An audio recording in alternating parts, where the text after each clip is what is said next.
Euroregione.news. 26 marzo, Cleaning March in Laguna.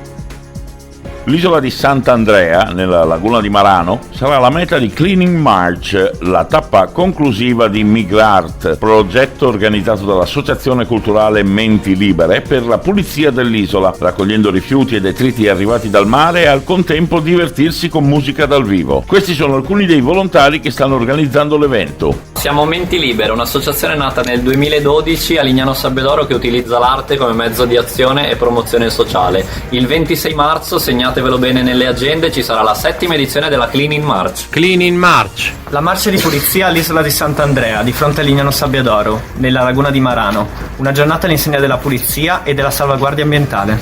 Menti Libere. Per trovare tutte le informazioni e effettuare l'iscrizione c'è il sito mentilibere.org. Vi aspettiamo. Anche su Instagram. Da Lignano Sabbiadoro per Euroregione News, Marco Mascioli.